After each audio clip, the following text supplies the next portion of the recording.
Alright everyone, the moment you've been waiting for. We are ready. We have Yohane, the Parhelion, Blaze in the deepest blue, any percent, being run by Soul. I'm excited for this run, so let's take it away, Soul.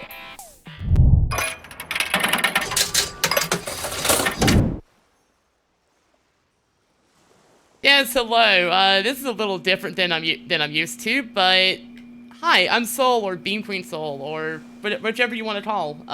Soul is probably the easier one. Anyways, so this is Yohane the Parhelion, Blaze in the Deep Blue. It's the best way to describe this immediately is it is a Metroidvania spinoff based on a Love Life spinoff, and there are some interesting things, such as laptops that explode, motorcycles that are going to be going places, and various other things. But anyways, as I get started, actually, let me go ahead and get this started, and as I get things, once I do, so 3, 2, 1, go. And if my commentator slash teacher would like to introduce herself. Hi, I'm Leah. I am currently the world record holder in this category. I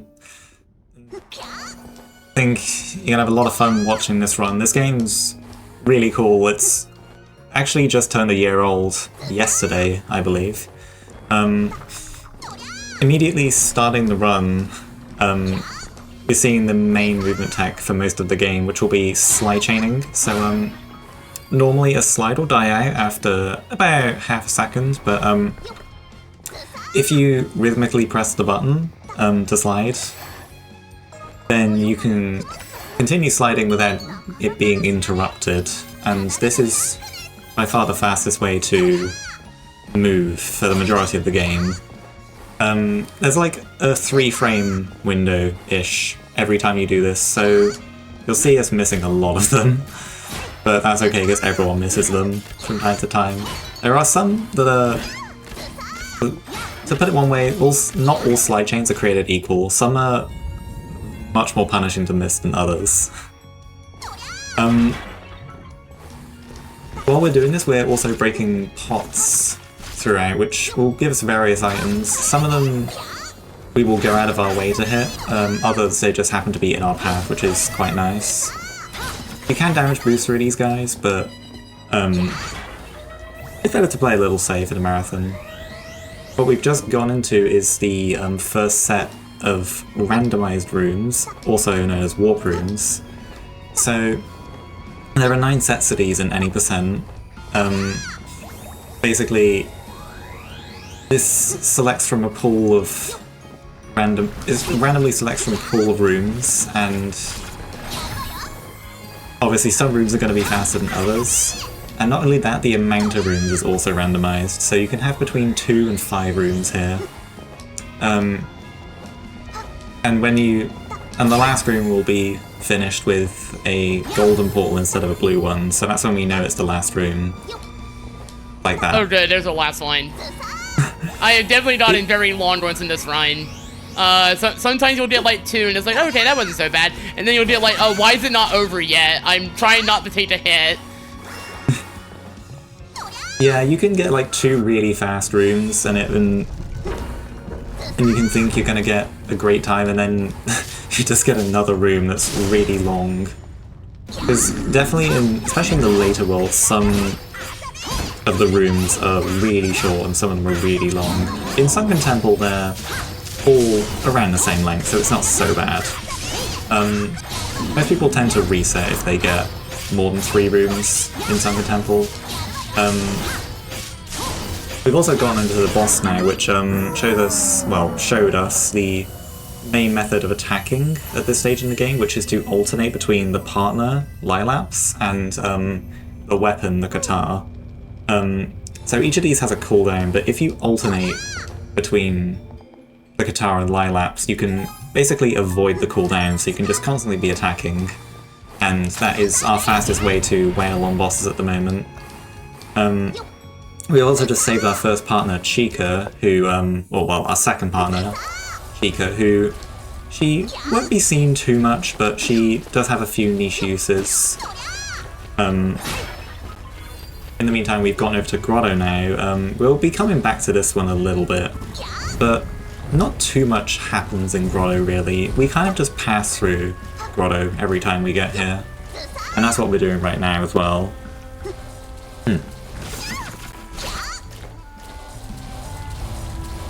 Slide chaining is way harder than it actually looks, by the way. But when you do it right, it looks really cool, and when you don't, we just watched Yohane, or as I've been acquainted with John, likes to jump a lot. Yeah, if you miss it, like, if you go too early on a slide chain, she will jump, and if you go too late, she will just crouch. Depending on the situation, if you jump by accident, it can be really bad. Yeah, I've definitely run into like, oh, that's damage I didn't want to take, or worse, you take lethal damage, which either means you're going back to your to the fortune teller parlor, basically your hub to buy items and do complete side quests, or you burn an item I got way early on called the musical store. For anyone who's played another NC3H game, Astro Striker Gunvolt, if you know about the anthem from that game, it is basically that as a item. It will fully heal me. I will take, I will use no dark power, that's that green meter at the bottom, for my attacks in general. And every attack is a guaranteed critical hit until the music ends. This is our first sequence breaker source. This is early Sea Deity's Charm. If you attack repeatedly with the guitar, or you can do it with Lilacs as well. I just missed it. Oh no, we missed it. That's fine. If you repeatedly attack, you can stall yourself in the air, and that allows you to get to that chest earlier than you're meant to. That is an item we need to progress, and that is the fastest way to get it. Now that we've missed it, normally this would be a reset, but instead we're just going to go back and get it afterwards. There is a route you can go through, like, in the ruins, that you can take to get to it, or we can just get there after we have more movement options available. I'm not sure which one Soul will go for, but I mean, personally, I prefer to just go back after I gain the ability to double jump. Just makes it easier on the routing. But yeah, it's about a minute time lost to miss that. Shouldn't matter too much though. This section can be... You can go very fast in this section, but it's very risky. Like, right there it's better to just do individual slides, not go for slide chains, because if you jump into that poison, you basically lose like 2/3 of your health at this stage in the game, which basically just means a death. Equals... much run over. If you don't have a musical score by this point, then you'll just die, which our last save point was quite a while ago. If you do have the musical score, you won't die, but it will kind of leave a bad taste in your mouth for the rest of the run. Oh yeah, can't confirm. I've had it happen. We've also got this guy. For the record, most of the enemies in this game we're just going to be thrown to as the guy, because they don't have official names for the most part. This guy you can stun with Chica. This is one of the main uses of Chica. So pretty much this boss never gets a chance to attack us, ideally. Ruins is a bit weird in that we fight the boss 3 times. This is the only world that has the distinction of fighting the boss multiple times. Really quite interesting because there was a demo released of this game before the full game released, and it ended at the end of Ruins. And it kind of led us to believe we'd have to fight every boss 3 times in the full game, but no, that's the only one. It's much better to just damage Bruce through this section. Takes quite a while if you wait here. These small boulders actually do the same amount of damage to you as the big boulders we encountered a couple minutes ago, which is kind of weird.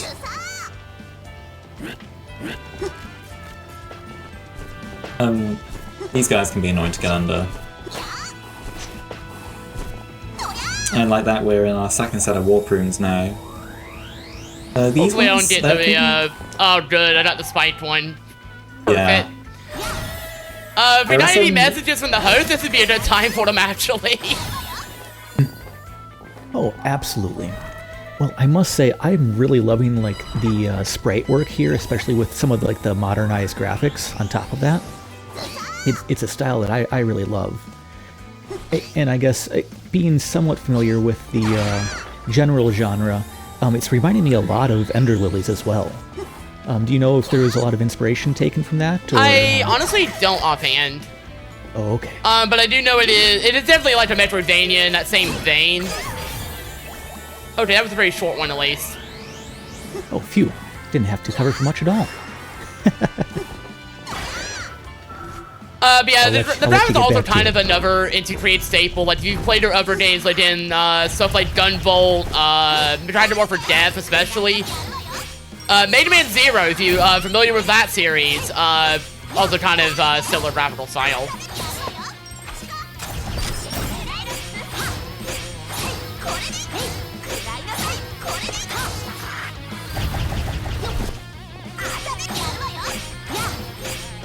So this is the last time we have to fight the guy for now.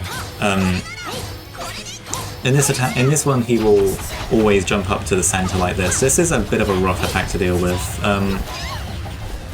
You can attack him during that. You're able to... Pretty much the fastest you can do this fight is that you kill him right after he goes into that part. But yeah, you usually have to tank a few hits there to kill him quickly. This is where the demo would end, right here. But now we're gonna keep going. We've got a lot of game left. Our third partner, Kanan, also very situational, not really very useful.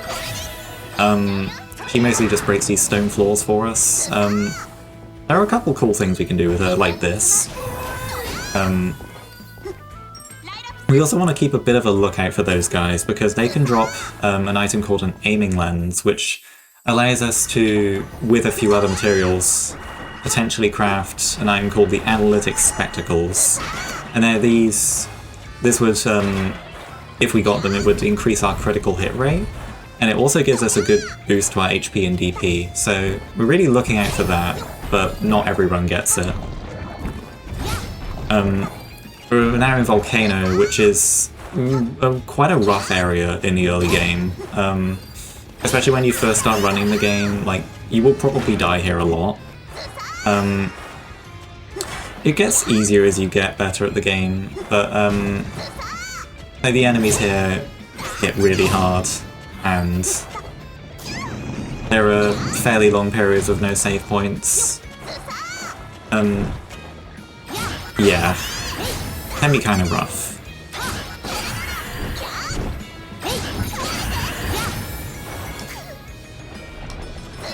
Kind of okay taking that hit. We're still actually doing very good on health.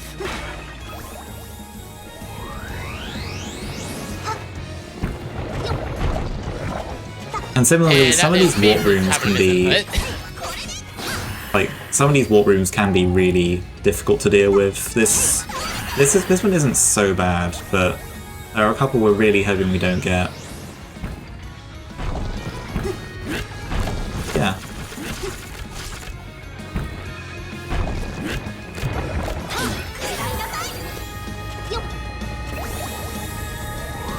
Okay, that's the third one. I don't want to take that hit. Just gotta be careful now. Oh, that was unfortunate. And that's what I didn't want to see. Yeah, you want to not see that until the end, but... Oh, and it's right at the end too. That's even worse. Well, this does mean we can skip the save point though, at least.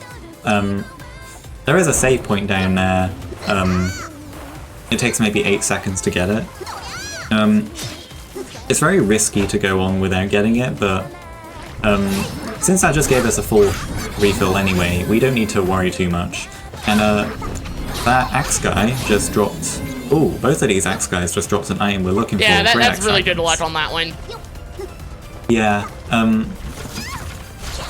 so the axe fragments, we need 3 of them, and we've just gotten 2 of them, which is really good, because we don't actually need the third one for a little bit, and we have a couple more opportunities to get it. There's one other item we're looking for at the moment, which we can get from all of these pots we're breaking, which is tide lights. We need 5 of those, and they can be very elusive. Yeah. Yeah, you we haven't tend done to a go run out of of this our way. game. You haven't done a run of this game if you haven't spent like 5 minutes trying to get tide lights because the game just won't give you them. Yeah. Sometimes, like, we do have a farming spot for tide lights, but sometimes we just, like, have to spend ages farming for them. Sometimes you don't have to farm at all, and that is really good if that happens. Alright, now that I did the charm that I tried and did earlier. So this is us. Oh yes, we need to actually go back and get Sea Deity's charm. So now that we have double jump, that's what we just got in that chest at the end of Volcano, we can just very easily get this now. The alternative is to like continue through ruins, and I can't remember the route myself. So this is just a lot easier to remember if you ever have to retry.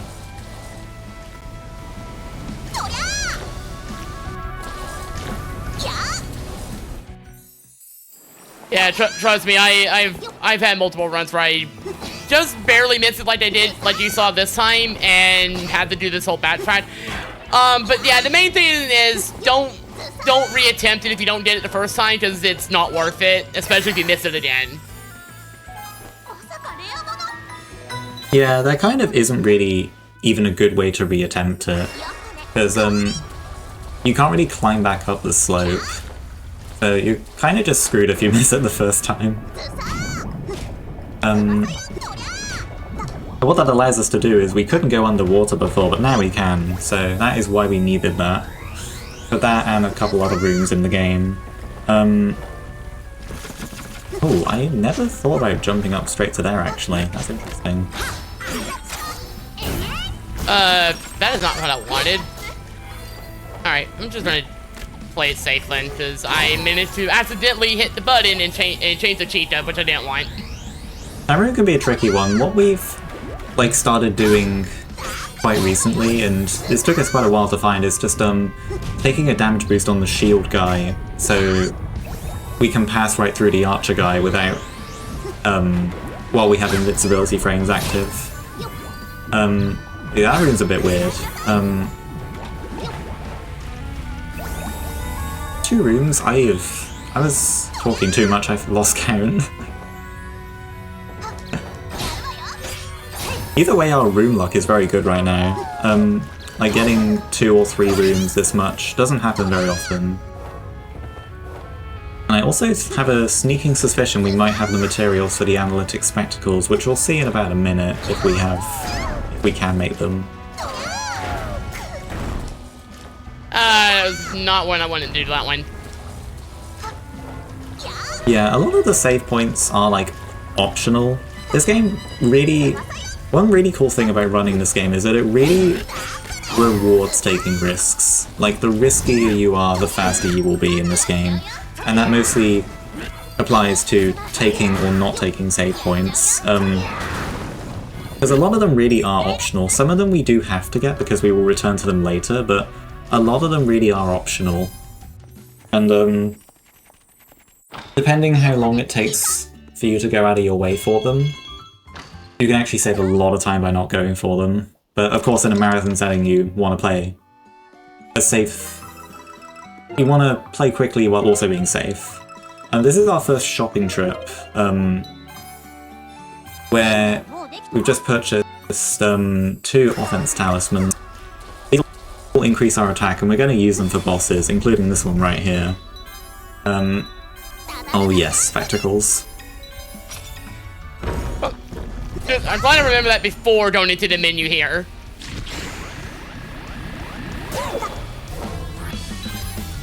Now we equip the talisman, so it's going to be showing us a lot more of those gold and yellow numbers, which is going to be really nice. They also give us a nice health boost, so we're harder to kill now. This boss can be... this boss has a bit of probably one of the highest skill ceilings out of any of the bosses. You can really find a lot of opportunities to get hits on him, but those always come at a risk. I personally feel like I should be a lot better at this boss than I am, but yeah, some people have really mastered this one. So it shouldn't be too much longer now until he dies. Oh, yeah. Yeah, I would have had it if I didn't miss like one attack.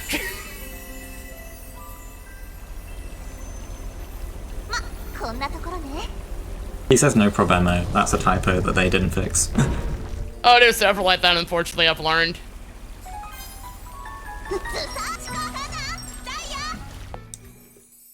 And we've just unlocked Daya, our fourth partner, who is...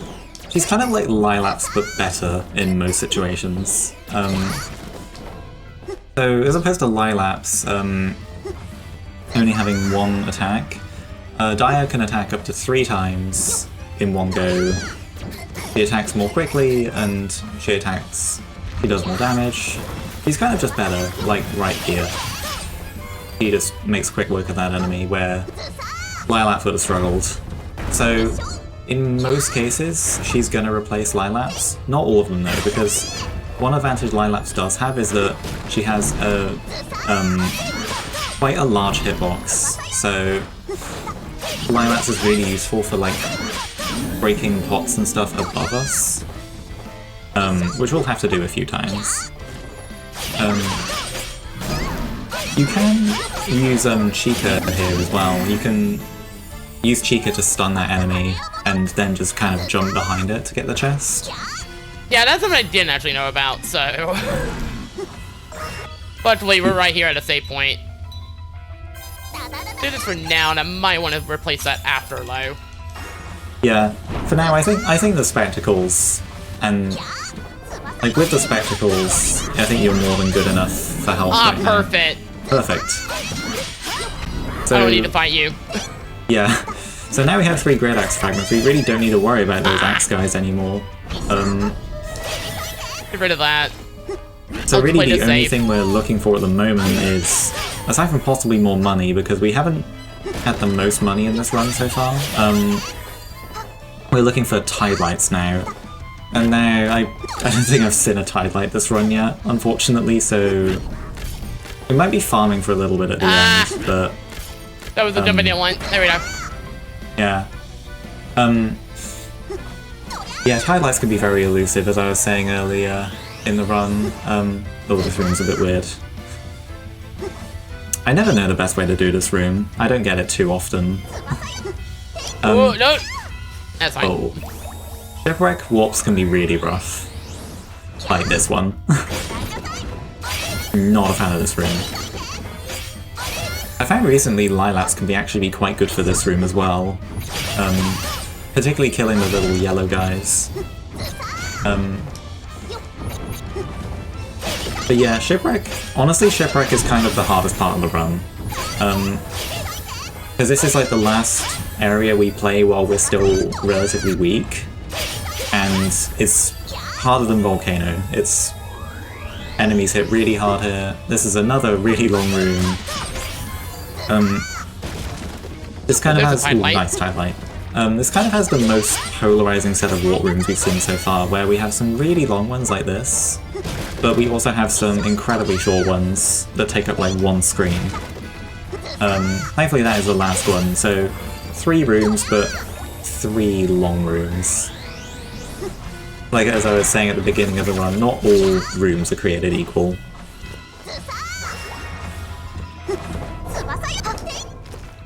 So we have at least 2 Tide Lights this run. This is our last movement upgrade we need. Well, okay, one of the last movement upgrades we need. We can now climb up walls and stuff, so... that allows us to get to the end of this area from... We've also got to be a bit careful of our health at the moment. Particularly in a little bit.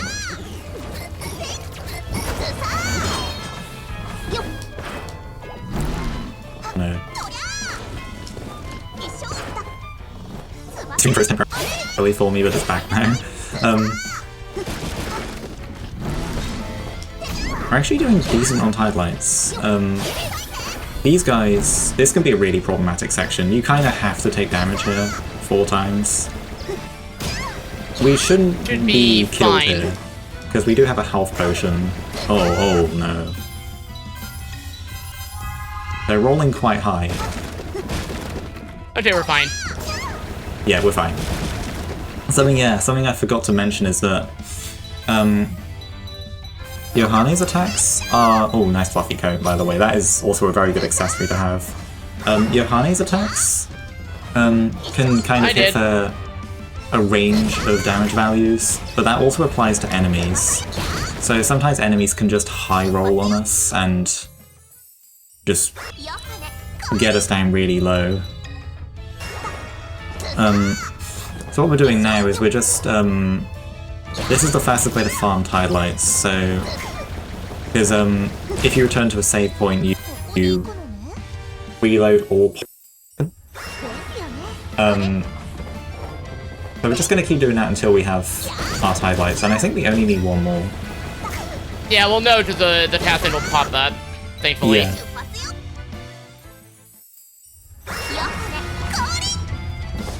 Honestly, I'm glad I got 4 already because... Oh, there we go. Excellent.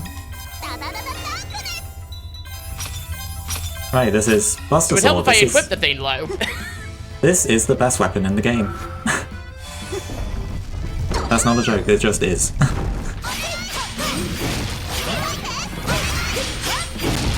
Now we are massively stronger than we ever were before, which is really nice.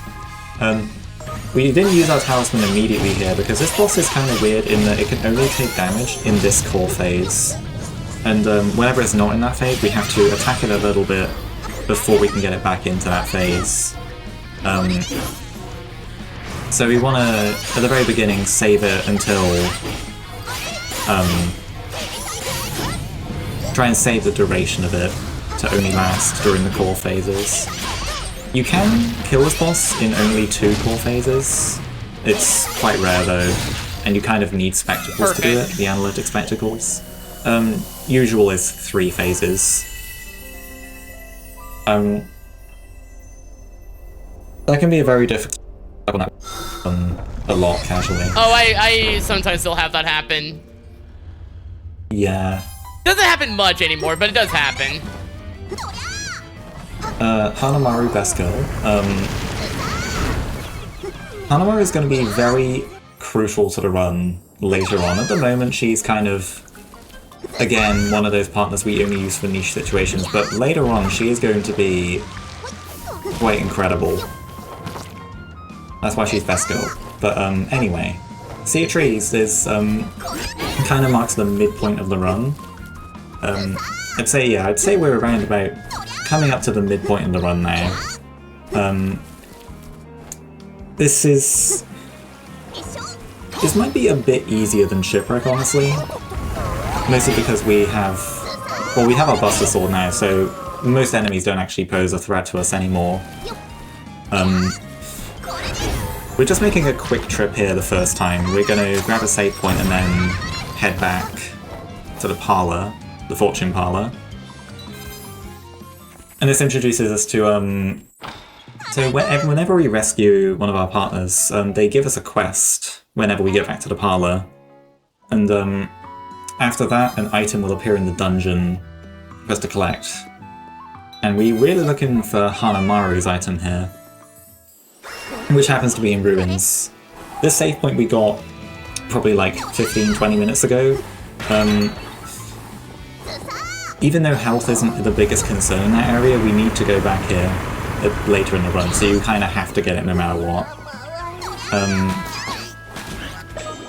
And Hanamaru's item is this not suspicious laptop. Don't worry about it.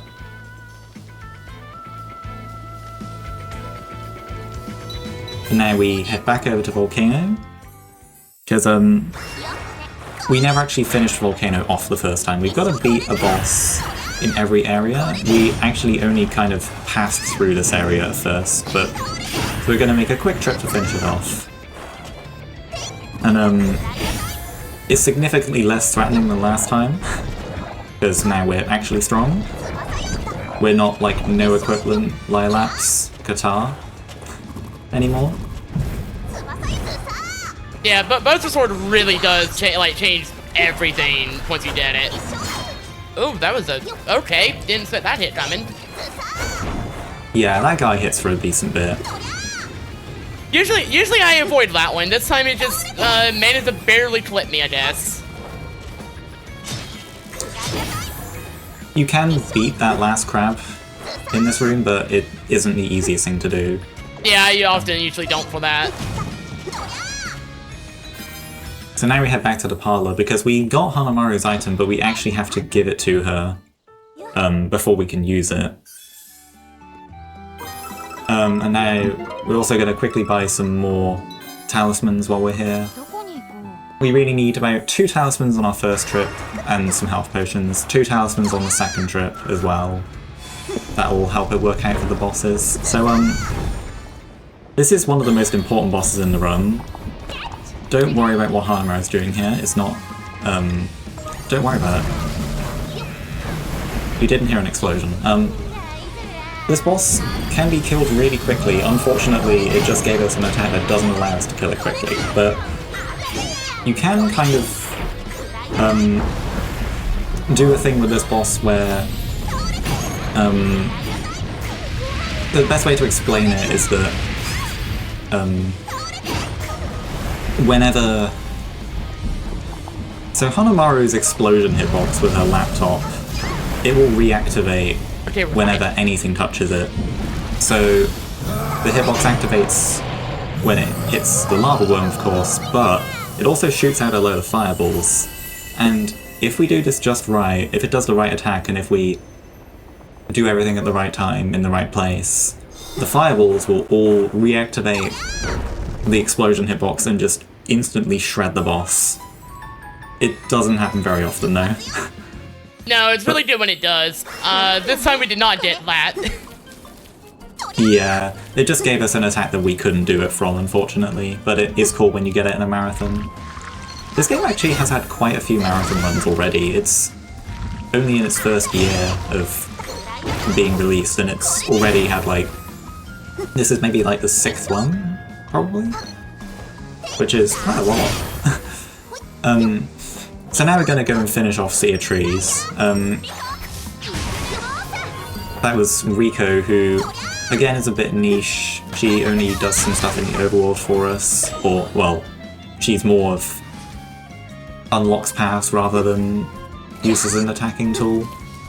We just picked up Dire's item as well, which is going to be another really useful attacking option later on. You can kind of skip this puzzle here with Kanan.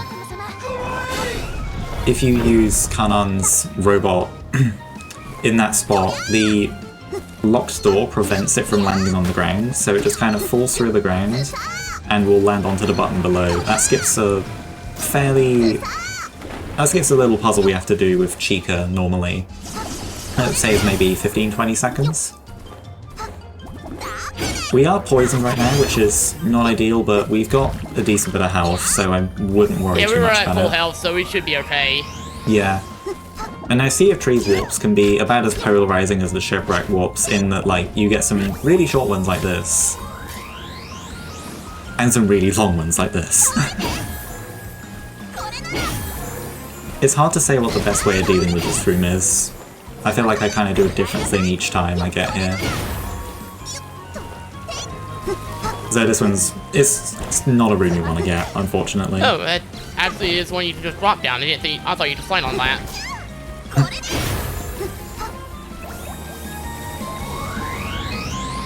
Oh, this is a really nice room. We're not make sure I just go through that, because that's a room I've never seen yet. This is also a good one. Oh, careful. Nice. Okay, we're fine. So we had some really short rooms in there, and then we also had one really long one. And now for best attack. Sometimes.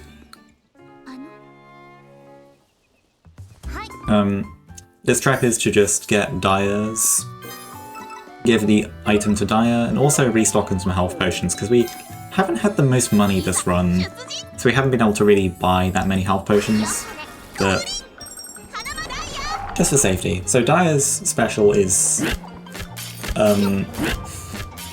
it is basically a bike, as you can probably tell.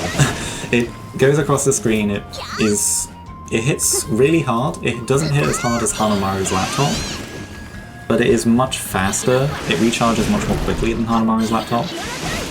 Something you might also notice is that we are just getting a load of Tide Lights now, which is kind of funny because we don't need them anymore. Like, the game loves to shower you with Tide Lights after you stop needing them. As soon as you don't need it. Typical item generation. Oh, you don't... You got what you need? Good. There's like 30 of them. Yeah. That save point at the bottom is it's one of the most costly save points to get, but this is one of the hardest bosses. Oh, the yellow attack. Oh. This is one of the hardest bosses when you start running this game. Many runs will die here. My first, like, 2 runs died here. After that, it's very nice when you get comfortable with this boss, but it can be really scary to start out with. The colour of its visor will indicate the attack it's about to do. Thankfully we just killed it quickly, but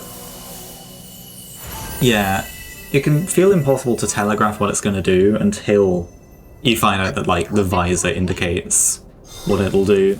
And in that case it actually did an unusual attack pattern at the beginning. It's a bit hard to react to, because you don't expect it to do that.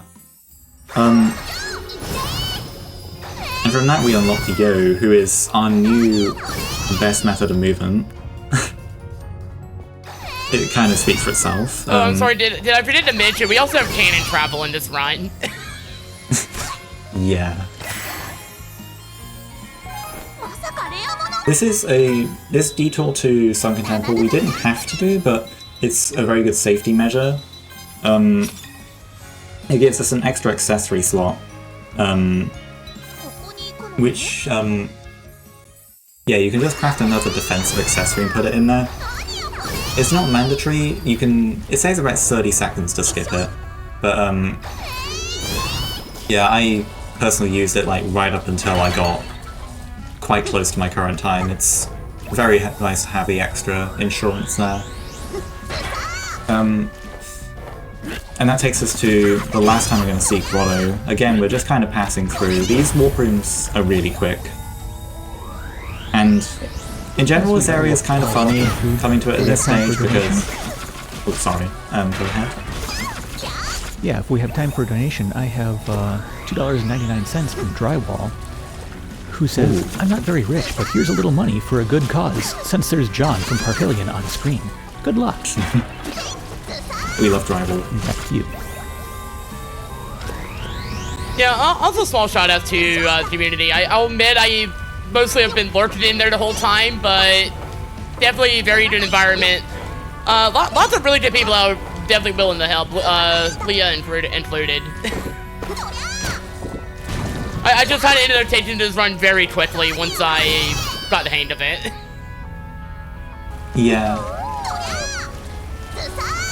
Really, this game can take a little bit to learn. There's, kind of the best way to learn this game is to set up practice files. So, because very conveniently this game lets you have up to 10 save files. So what you can do is, just kind of play through the game and, just create copies of save files at various points. That's kind of the best way to learn it. And I find after you learn the right one time, you don't tend to need to go back and practice very often. The main thing with this game is just getting through a run without having major deaths at first. This is a fairly difficult trick shot. Oh, I thought that was it. I think this is frame perfect, I think. If you do it like this. It's probably also pixel perfect, I've kind of noticed. You can kind of like set it up with the texture on the wall. Hello. Oh no. You're that guy. I'll get rid of that before he does anything else to me. That's never happened before. I didn't know that could happen. Okay, maybe yeah, what you can do is like, there we go. That's it. there is a way to just set that up against one of the coral textures on the ceiling. You grab the wall and then you just shoot from there.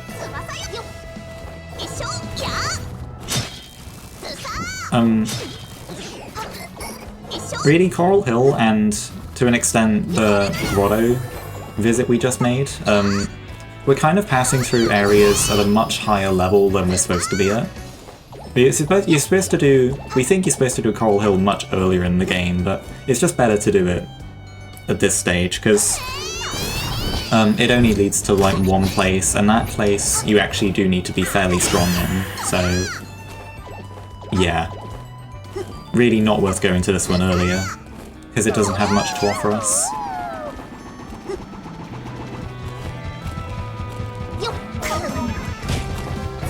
That's fine.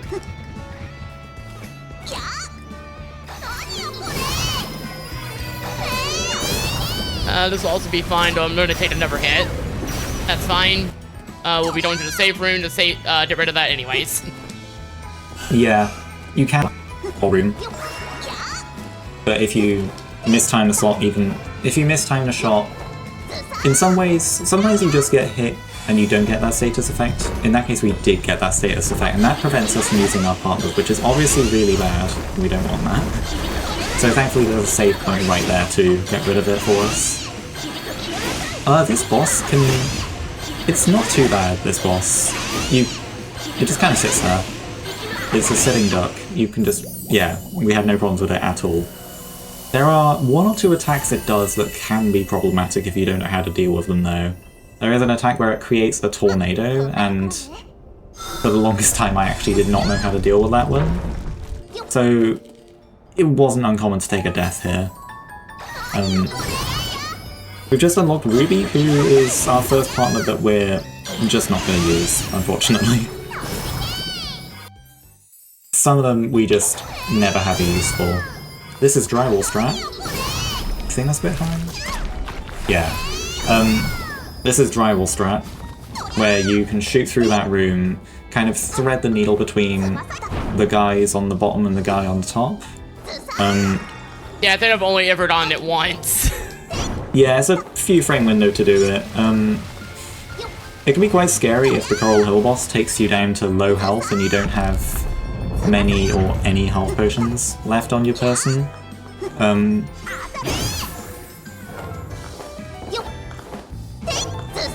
Yeah. Oh yeah, mentioning in chat though, Free Mecha, the other categories for this game, you do actually use Ruby. So, this game, there aren't that many categories for this game really. There's any percent, and then there's all upgrades, which is, to be honest, it is literally the same run as any percent for the first half, but then we go out of our way to get all of the, complete like all the little quests for all of the partners instead of just like Hanamaru and Daya. Which adds maybe like 4 minutes of extra movement to the game. It does let us, you do actually get to make use of some partners you wouldn't normally use in that category. Oh, that was unfortunate. And aside from that, we have some categories that aren't currently on speedrun.com, like all chests and map completion, which are just like more completionist categories that not many people have really attempted. I say not many people, I'm literally the only one. But yeah, these warp rooms, this is actually quite a problematic one. I never know how to deal with this one. Like without getting hit there. It'd be quite rough.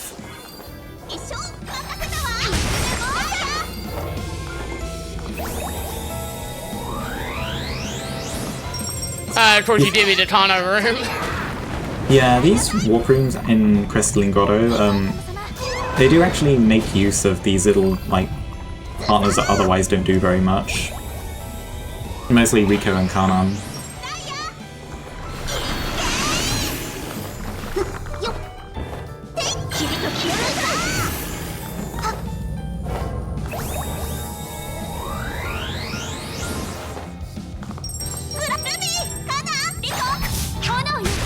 side note that we've not... making me work for this right now. Something that we've not mentioned yet is to switch between characters. You can bind a button to like scroll forward and backward through a list. Kind of what you do is you learn the movement in the areas with the amount of like button presses you have to do to switch the characters. Sometimes it can get confusing though, when you have to like switch on the spot in warp rooms because you don't know what you're gonna get. It can be kind of confusing.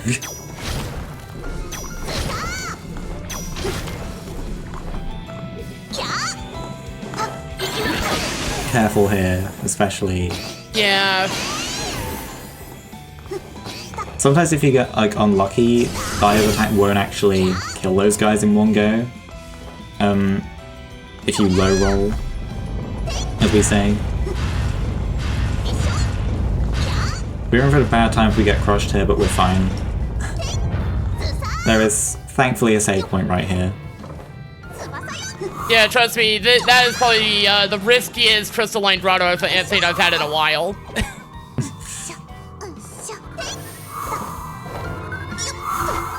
And the crystalline grotto boss is it can be another fairly scary one. We immediately want to land 4 sets of Dire and Buster Sword on it.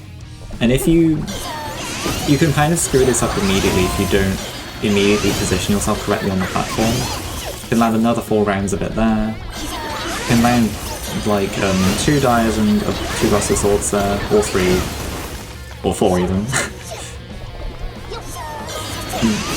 If you like, if you do skip that save point, you often have like no HP by this point, so you do actually have to like dodge those attacks, which this boss can be really scary if you're on 1 HP. It's quite easy to take a silly hit somewhere. Oh, I can imagine. I've never not taken a save point. Yeah, it doesn't even save that much time to not go for it. It's really just kind of, you just get so good at the bosses, you just know everything about them, and by that point you get confident, but then it's definitely killed a few runs. All over like a few seconds of time save.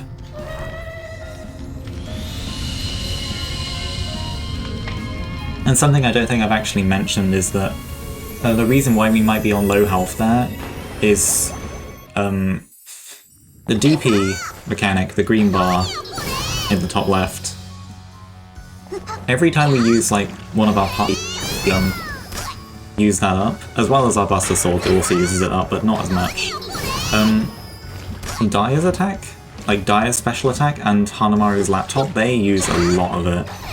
And what happens when you run out of it is that it starts taking it from your HP instead.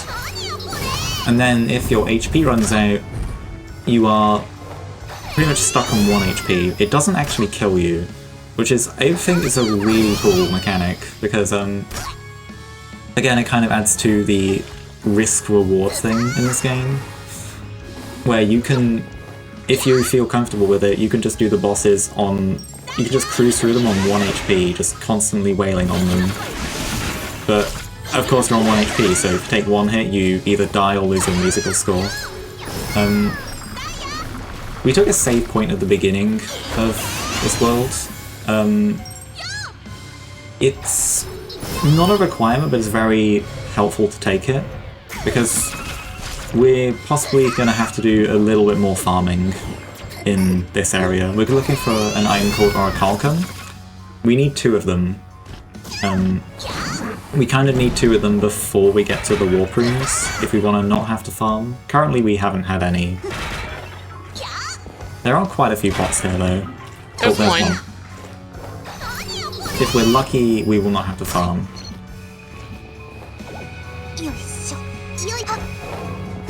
If you don't time that shot correctly, those jets of freezing gas, they activate the moment you enter the room. If you shoot into them at the wrong time, they will just freeze you in place. Although we do have the fluffy coat equipped right now, I think. I don't know if we have it still equipped. I wouldn't be frozen. Yeah, the fluffy coat will prevent you from getting frozen. You just kind of get stunned and take 0 damage. And similarly, you can, yeah, like that. You can beat that jet, but you have to avoid breaking some of the pots at the beginning of this room, which if you don't already have the Orichalcums, you don't really want to risk. Oh, there we go. Let's go. That's what we like to see. If you skip the save point at the beginning of Altar and you don't get your last Orichalcum until like right there, it gets really scary. Case in point, my PB. I've had at least a couple PBs where I was really panicking because I did not get my final Orichalcum until very late. Sometimes you get them really quickly. Oop, too early. Or there we go. There we go. There are a couple different strats you can do for this room. You don't want to touch that black dash because it inflicts you with Solitude, which prevents you from using partners. Something interesting though is that you can only have one status effect applied at a time, so you can have Solitude. You can also get Venom from that liquid at the bottom, but you can't have both at the same time, and they will actually overwrite each other. So, a helpful thing, if you accidentally get Venom, it can be better to just intentionally inflict yourself with Solitude to get rid of it, because Venom will just kill you if you don't have anything to remedy yet. And thankfully that is the last warp room. Overall, really good warp room luck. That was the last set of warp rooms. Like, really good warp room luck this run. Probably by far below 30 rooms. Need more money. Yeah. So we have 9 sets of warp rooms in this run. If we say like, because you can get between 2 and 5, we tend to say like the average is like 3.5. So that comes out to 31.5 rooms on average.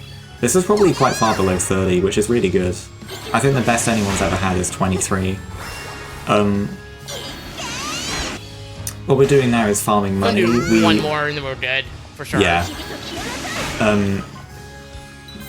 Much like farming for Tide Lights, you can infinitely respawn those pots. This is going to make a final shopping trip here. We're going to really stock up on mostly talismans and mostly healing items, including one Prime Offense talisman. That's going to be a fun one to use. Shine Stew is the best healing item, completely refills our health.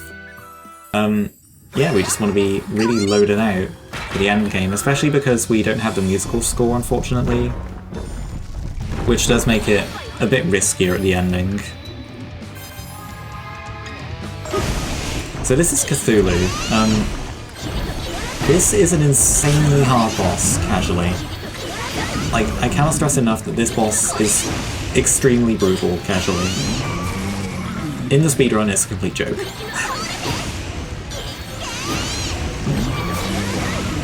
Oh no, that's Solitude.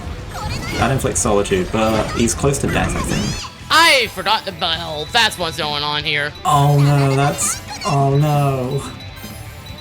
But why am I doing, like, no damage? You know what? That's fine. Yeah. I probably was talking a bit too much and I forgot to mention why we had the Orichalcums in the first place. Which is to craft that.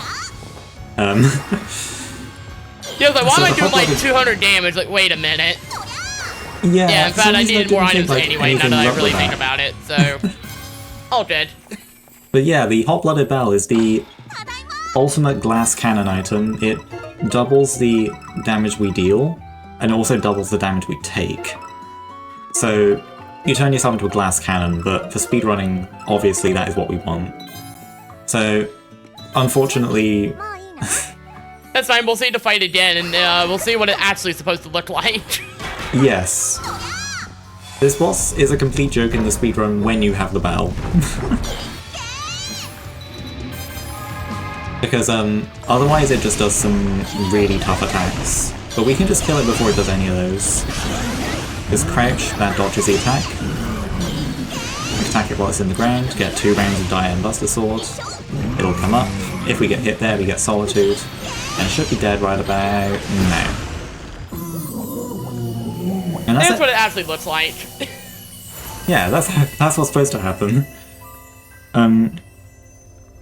Yeah, that boss It'd be so difficult.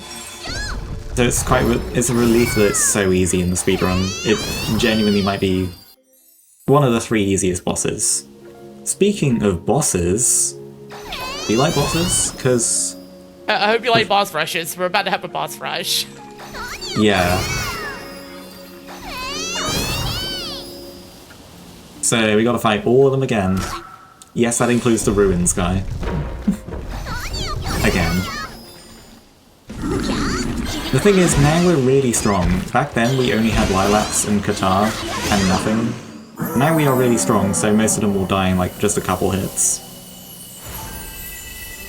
So honestly, there's not much to mention here, so honestly, yeah. Yeah, this would be a great time for messages. Absolutely. Well, we don't have any new donations at the moment, but if you've been enjoying this run, why don't you consider tossing a few dollars our way? It goes to support a great cause. You can find the donation link below the stream with the donate button, or you can type !donate in chat to find the link to our Tiltify page. While you're there, consider also putting that same money towards one of the polls and one of the current targets. You can choose the character name for, I don't know the acronym, but FFCC Echoes of Time. I could relook up that name here in a sec. The equipped present in Katamari Damacy, or the category for Toho Imperishable Night. We also have a few unlocks. If you like puns, especially fish puns, during the Subnautica run, Tempest will be saying up to 25 different fish puns if we donate $10 for each one. We also have the chance to pet an Armadillopede in Rebel Transmute.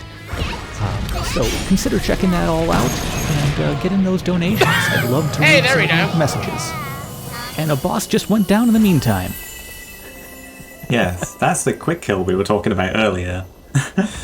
So, you see, I just got hit for 1,000 like 3 times in a row because those fireballs came out, entered that hitbox reactivates, boosh, gone. We got 4 more bosses to get, 5 more bosses to get through.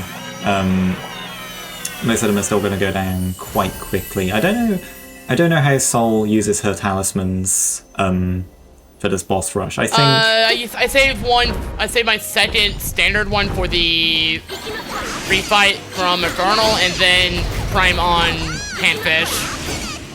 Ah yes. We are approaching the end. Yeah, ideally, if I did take the sword the whole time, what I would do instead is take the death on Lava Worm, that big fish, bone thing. And these things would be going down even faster than they already are. Yes. You can really just kill them in hardly any time.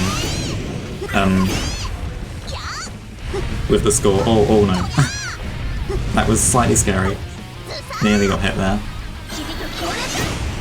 Keep in mind, we are still very low on health, so even though we're killing these bosses quickly, we have to still be careful to not get hit. Thankfully we've got a lot of healing items on our side. That can be one of the advantages of either having for a lot of money in Ultra. But there's one more refight here. This boss should go down before it can do anything bad. Hopefully right here. One of these sets of dire /bug. Yeah, right there. No fear. Aside from the stray hit that might get me, so one fear. Yeah. So now we have the Cthulhu refight. It's not really any stronger than it was before.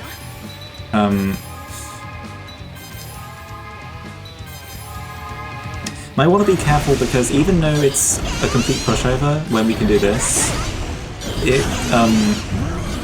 when it dies it will pop out of the ground and it can get a cheeky hit on us right there.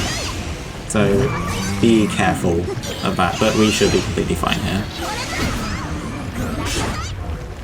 And when it pops out of the ground like that, any attack will kill it, so you can just like do a single slash with Dire and it'll go down. Oh yeah, I've also died to it doing that, by the way.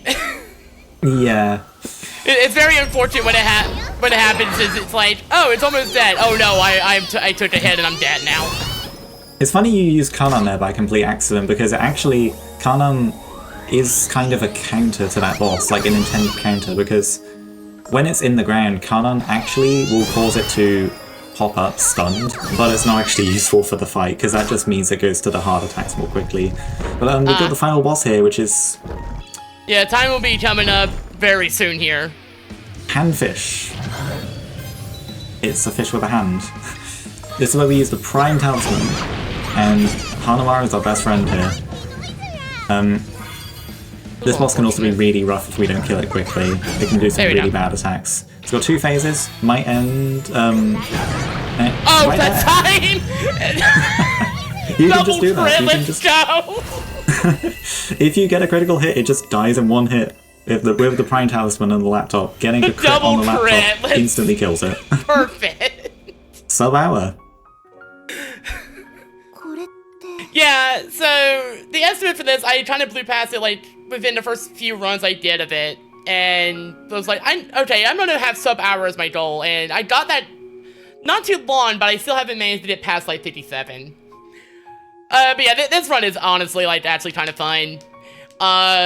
Kind of has me wanting to try more Metroidvania runs. I got somebody who's wanted me to try another one, so we'll see.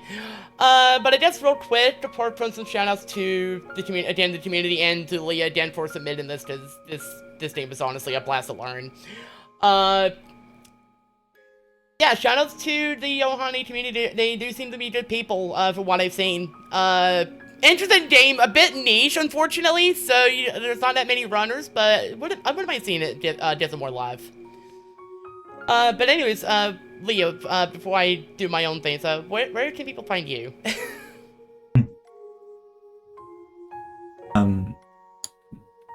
I guess, if this run looked interesting to you, which I hope it did, because this game is really cool, I recommend you join the Speedrun Discord for this game, which is, it's just on the speedrun.com page. I don't have... If you don't want to get into the full game, but maybe want a taster of it, there's also a demo of this game, which is a really quick speedrun, really easy to learn. It's only about 10 minutes long, so I could even recommend that. If we want to quickly, I'll run off the list of names quickly. Shout out to Drywall, shout out to Retroflex, shout out to Freefall, shout out to Free Mecha. Who else? Shout out to Soul, shout out to Epic Fireflower, Benja, Archcoin, just everyone, really. It's a very tight-knit one, I'd like to say. And very fun people to hang out with, and yeah, this game's great. You should play it. I still kind of want to learn all power-ups at some point. Oh yeah, definitely. Yeah, I guess that's for myself. You can find me at twitch.tv/BeamQueenSoul, and I go by that also on Blue Sky and Twitter. Pretty much any social media, that's probably what I'm going by. But I'm usually more of a Kirby runner, I do more of that. But I do dabble in other platformers. I've been dabbling in games like this, obviously, as you can see. But honestly, I just kind of do a lot of my own thing. So if any of that sounds fun, feel free to follow. I'd be more than happy to see you. And for me, I'm kind of all over the place with what games I play. I play this. I play Diddy Kong Racing. I play bunch of platformers and stuff. I interests me. And I'd say this has become one of my main games for sure. And really glad I picked it up. I'm also just thankful for the people in speedrunning in general who have kept me interested for this long. It's been a good 5 or so years now I've been in the speedrunning community, and I don't regret one bit of it. So that's really all I've got. Find me at twitch.tv/LeahKazuno, and yeah, that's really all I've got. Well, fantastic. That was an amazing run. I certainly enjoyed it. I hope you all out there did. Once again, thank you so much, Soul, for showcasing that, and Leah for submitting it. Coming up next, we have Wild Animal Racing, and we're going to get set up for that in just a moment.